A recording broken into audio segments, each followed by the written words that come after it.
Right now, we have a great heat in the water with Filipe Toledo, Michel Bourez, Patrick Gudauskas. This is important heat for qualification for Patrick Gudauskas as well as Stuart Kennedy. Well, you look through the storylines here. Filipe safe on the championship tour, looking for a Triple Crown title. He is competing in all three events, and he is going to get that quick start. As you watched yesterday, put on an excellent performance. Let's see if he can keep that up, and if not, lift it. And by the looks of what he's been able to do, you know, there's interesting. He talked about the equipment here. There's a board that he's had for a while. With Filipe Toledo, who seems to just dance on water. Patrick Gudauskas here.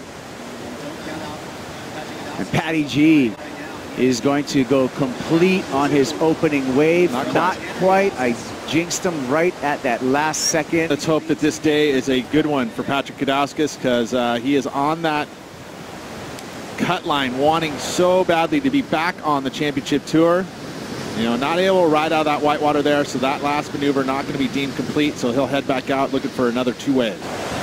Qualifying series rankings. Here's our first real look at Michel Bourez. He had an up and out to start this heat, but that's more like it for the Spartan, the Tahitian.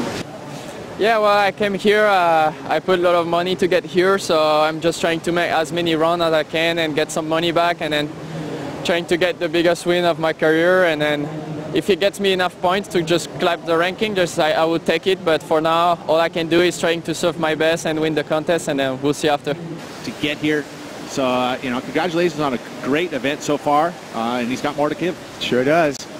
Talk about giving. Let's see what Filipe Toledo has to give us. He got a big snap to airdrop there, another up through the lip. Just surfing. Not having that finish, but surfing really at a different gear from a lot of the competitors that we're seeing. That, to me, if he didn't have that fall at the end, we could have talked about our first 10. I don't even have the innovation and progression part of it really into it. I mean, but look at the transitions. There's the arc, the carve, the control of the rail, then there, just so on edge, and then hops right off with complete control.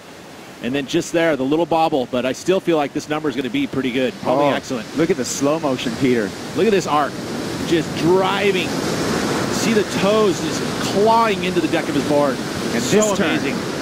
And then the drift. And then that's so on edge. And then the control to know that it's coming down and just hops right off of it. Powerhouse. Michel Bourez hammers the lip and goes complete on that final. So nice response from Michel Bourez in the blue jersey, while Filipe Toledo locks in a 9.2. Signs of things to come from Toledo. He's looking in form on finals day. We look at the replay of Michel Bourez. He's going to get a good score on this wave too, Peter. So again, looking at the choice of waves by these CT competitors, they've picked some doozies. They're giving them the opportunity. Surfing super solid, no mistakes there. Michel Bourez is going to get another turn. And look at this. Again, the front angle of the slow motion. There's that technique. You see that arm driving across. A lot of guys will come across their chest or even their belly. But if you look at what Michel Bourez does, he comes across the head. And so it makes him have a little bit different off-kilter kind of maneuver. But that was on edge completely. Toledo back up in live action. Just skating through the water with ease and throwing some dynamic rail turns. Like I said, just a whole different gear, if you will, with Toledo surfing. It just looks like the board stuck to his feet. Yeah, you can see the zest that he carries in all of his maneuvers, especially when he throws it on rail like this and then gets the drift, still holding a ton of speed. And it is significantly different than any of his competitors. And that's just where he applies that pressure, because he's so strong for his size. Check this out. Look at his, he's looking for an information there of Michel Bourez, but he's going to have an umbrella after that. Oh, just such board control. Probably a final, you know, to really start to solidify his spot. Stu Kennedy, we're watching him in live action. Goes to the air, incomplete. In the first half of this heat, and he's back up and riding. Looking for a little bubble, gets a little shampoo, glides off the top there, and throws that reverse like we see him do a lot of times.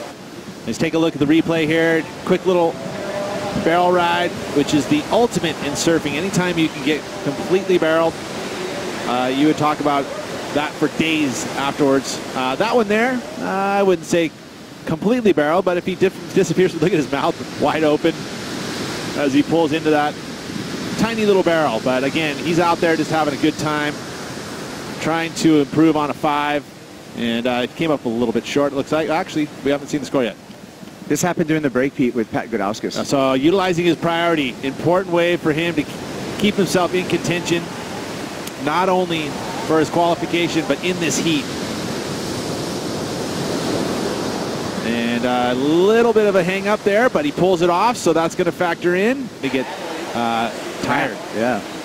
Pat Gudauskas snaps off that white water on the lip, fades the bottom turn, and another hook for Patty G. Comes around, yet another turn. This wave splits in 2, no problem for Pat Gudauskas. Loses the fins on the last maneuver, but 3 quality turns previous to that. This wave fades off, so he fades with it, sets up this first maneuver, the little pillow sitting there for him to attack. That was the most zesty turn of this wave, although that was a good zesty turn too, but the section wasn't really there. And then the fall at the end is going to affect the score, so it's going to be kind of in that mid-range as well.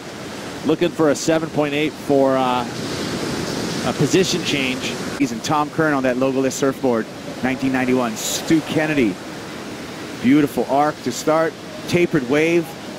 Has to bang that oncoming section. Frustration with Kennedy right behind him, flying down the line. Filipe Toledo, and gets caught up there. That was his bottom turn. Yeah, I know, but it wasn't that. That wasn't wounded. I love Mark Richards' style.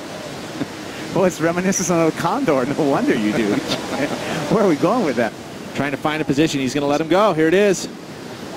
Here we go. Well, opportunity for Pat Gudauskas. Winds up off the bottom, snaps off the top there, comes around the corner.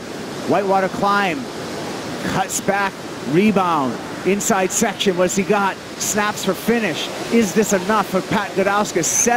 7-1-8. And now you have Filipe up. Filipe, he's going to come to the beach. But before that, he's going to do a nice slash in the whitewater, the foam climb. Cruisy ride in. Big news is going to be the last score of white, Patrick Gudauskas. You know, you kind of get a gut feeling on a score, but just take a look at it. Again, this is where we get to get the review. This is a little different angle than when we saw it at. You know, nice first turn, good flow, climbs that whitewater, nice carve. You know, it's great surfing. But is it excellent surfing? You know, I still think the wave had the scoring opportunity for it. And it comes in at a 6.17, not enough for Patrick Gudauskas. He's eliminated from competition along with Stu Kennedy. Michel Bourez moves on along with Filipe Toledo. We got one more heat for you.